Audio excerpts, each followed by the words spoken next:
আমি অসমৰ মুখ্যমন্ত্ৰীৰ বাবে লজ্জিত হ'বলৈ হ'ল। আৰু এইটো এটা পৰম্পৰা যেন হৈ গৈছে যোৱা কিছু মাহৰ পৰা, যে প্ৰতি সপ্তাহে এনেকুৱা এটা বাতৰি ওলায়, যি বাতৰি চাই অসমৰ মানুহবোৰে নিজকে প্ৰশ্ন কৰে যে আমাৰ অসমখন কোন দিশলৈ গৈ আছে। প্ৰতি সপ্তাহে এনেকুৱা কিছু বাতৰি ওলায় য'ত অসমৰ মানুহখিনিক বাধ্য কৰায় যে বৰ্তমানৰ মুখ্যমন্ত্ৰী কিমান নীলাজ, কিমান অভদ্ৰ আৰু কিমান ক্ৰিমিনেল কামবোৰ কৰি আছে।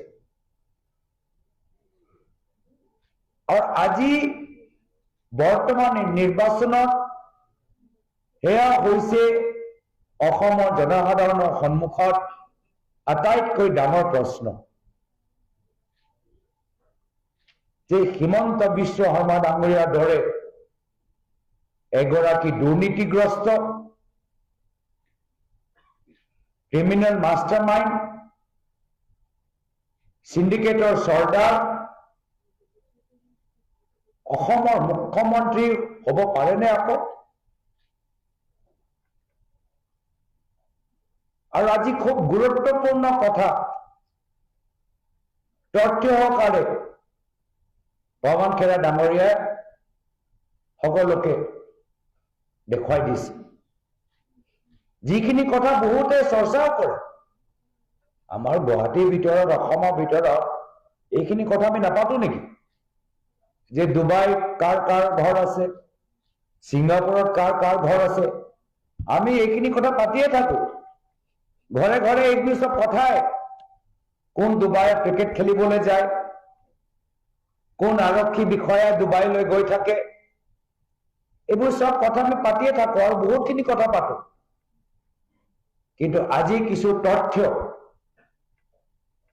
পৱন খেৰা ডাঙৰীয়াই সংবাদ মেল যোগেদি প্ৰকাশ কৰিছে।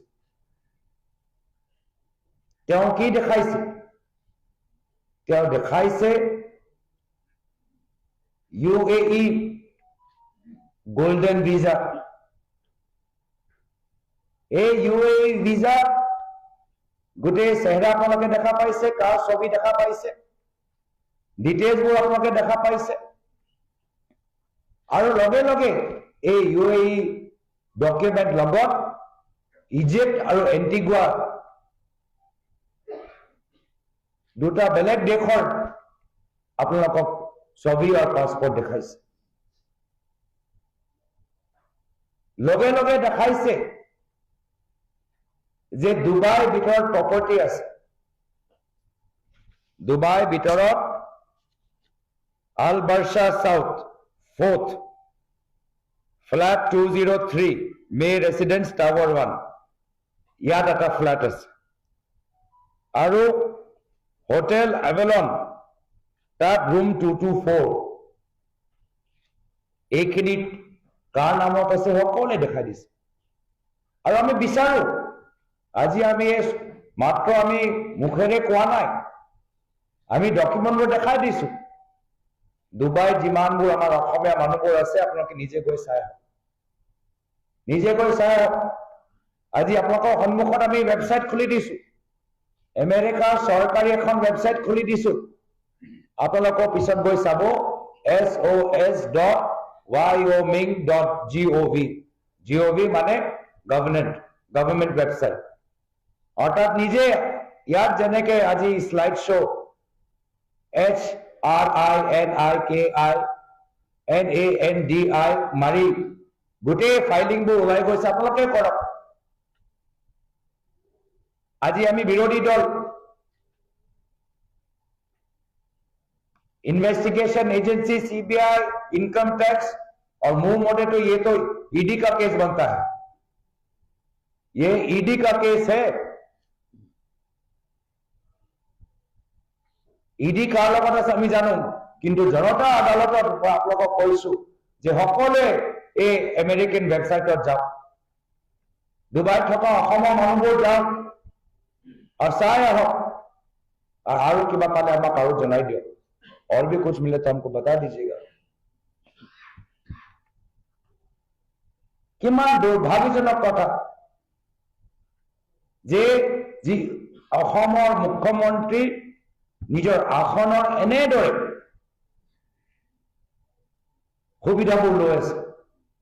ৰাহুল গান্ধী ডাঙৰীয়াই কৈছে যে অসমৰ মুখ্যমন্ত্ৰী অসমক প্ৰদেশ হিচাপে মৰ্যাদাই নিদিয়ে। আমাৰ যে নাগৰিক হিচাপে আমাৰ কিবা অধিকাৰ আছে, সেই মৰ্যাদাটো আমাকে নিদিয়ে। অসম প্ৰদেশ হ'ল তেওঁলোকৰ বাবে এটা বিশেষ এটিএম, য'ৰ পৰা তেওঁ পইচা ল'ব,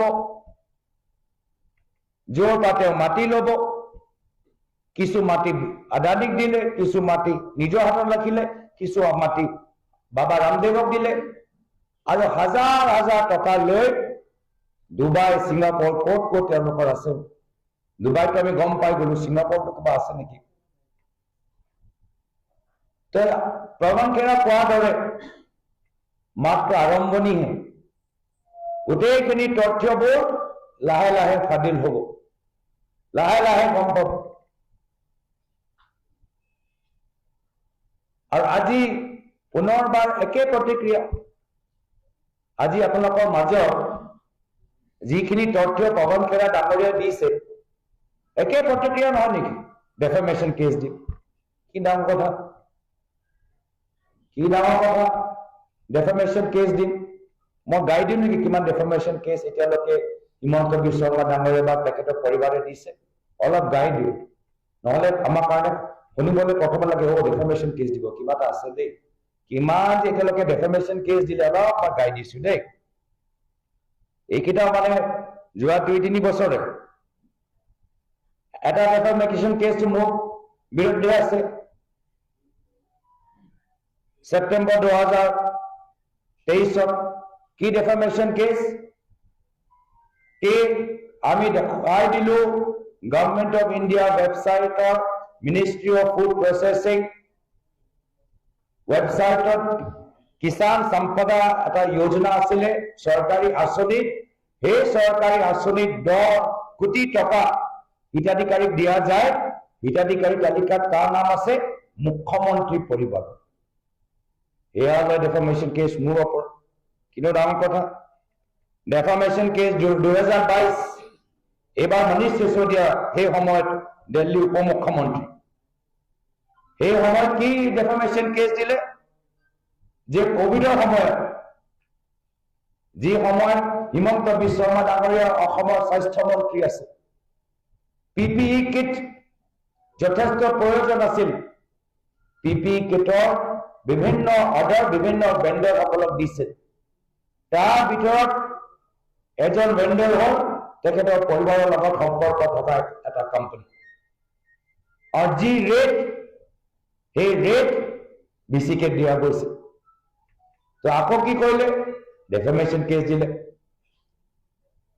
আৰু এটা ডেফেমেশ্যন কেছ, এইটো ডেফেমেশ্যন কেছ হ'ল ফেব্ৰুৱাৰী 2025।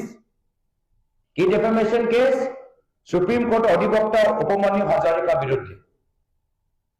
আমি এই যে কৈ থাকোতো নহয়, সমাজৰ প্ৰত্যেক বৰ্গ, ভাৰতৰ প্ৰত্যেক বৰ্গই বিভিন্ন তথ্য ফাদিল কৰে আৰু তেওঁলোকে ডেফেমেশ্যন কেছ লগায়। ডেফেমেশ্যন কেছ লগোৱা মানে তেওঁ যে সঁচা মিছা নহয়।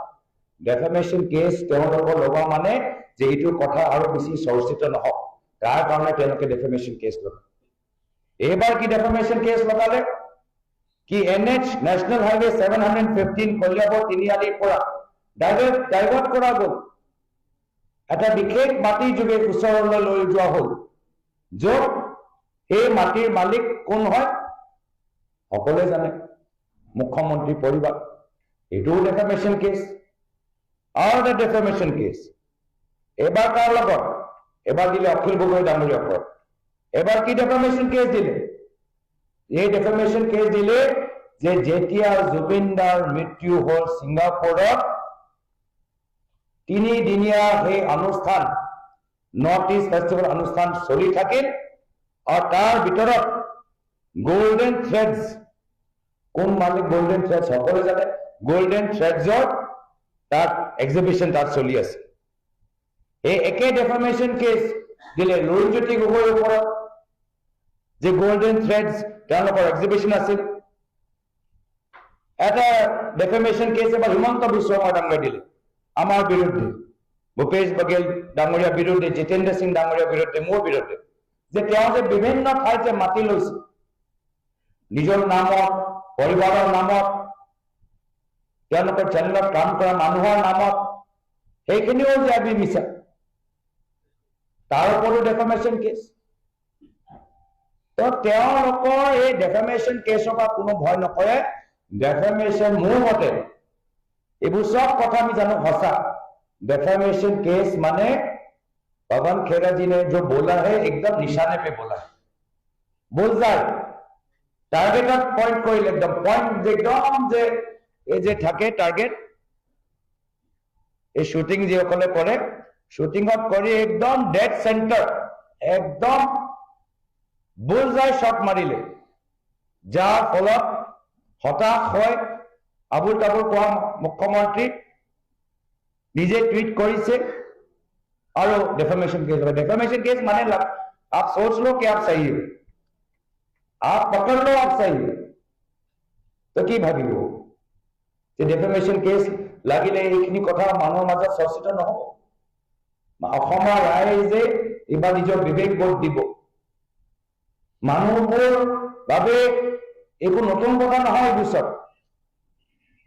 किंतु आज प्रमाण अभी देखा पाइसो नया नहीं है हम ये बातचीत करते रहते हैं लेकिन आज प्रमाण मिला और आने वाले समय में और भी प्रमाण मिले और इसीलिए बार बार राहुल गांधी जी कहते हैं राहुल गांधी डांगरिया बारंबार कहे सरकार आहिले तदन्तটো হবই सरकार आहिले এই গোটেইবোৰ তদন্ত হ'ব যত ইডি কেস লগাব লাগে ইডি ওচৰলৈ যা যত আইটি কেস লগাব লাগে আইটি ওচৰ যা जो बेलेग की बात केस लगाब लगे सीबीआई सोचा तो सीबीआई जाए कैसे फेक तो फेक तो कब निकी हसा कब निकी हसा मैं स्वीकार कब निकी हसा क्रिमिनल तो हमें डिनाय करे तो अपराधी कय निकी मैं क्राइम अपराधी तो सदा कब कि मैं अपराध करा ना तदंत कारण लगे तदন্ত এই কারণে লাগে অপরাধীক ধরবলে কোনো অপরাধী নকরে হয় मैं मर्डर कर दिया কোনো অপরাধী কয় নাকি मैं मर्डर कर दो कोई बोलता है कि मैंने मर्डर किया मैंने खून किया कोई बोलता है कि हाँ मैंने टाटा के अंदर मैंने आर्म्स लेके आया है कोई कहता है क्या कि अल्फा के लिए मैंने बिजनेसमैन से पैसा वसूली किया कोई कहता है क्या नहीं कहता तो क्या नकर কিন্তু এটা ডাঙৰ দীঘলীয়া এটা লিষ্ট সব মিছা নেকি তেওঁ আটাইতকৈ সৎ সনাতনী হিন্দু মানুহ নেকি আমি সব মিছলীয়া হিন্দু তেওঁ সৎ নিকা মানে গাখীৰ দি ধোৱা এজন হিন্দু মানুহ নেকি এনেকুৱা আমি দেখিছো তেখেতক আমিতো গম পাওঁ আৰু আমাৰ চৰকাৰ আহিবলৈ দিয়ক বহুতখিনি চিচিটিভি কেমেৰা ফুটেজ আমি ওলাম বহুতখিনি জেগা বহুতখিনি অসমৰ ঠাই सीसीटीवी फुटेज हम निकालेंगे अब तो पुलिस भेज रहे हो ना ये पेपर गायब करने के लिए गायब करने में पवन जी उस्ताद है आप असम के लोगों से पूछो कोर्ट का पेपर कोर्ट का कागज गायब कर दिया है ना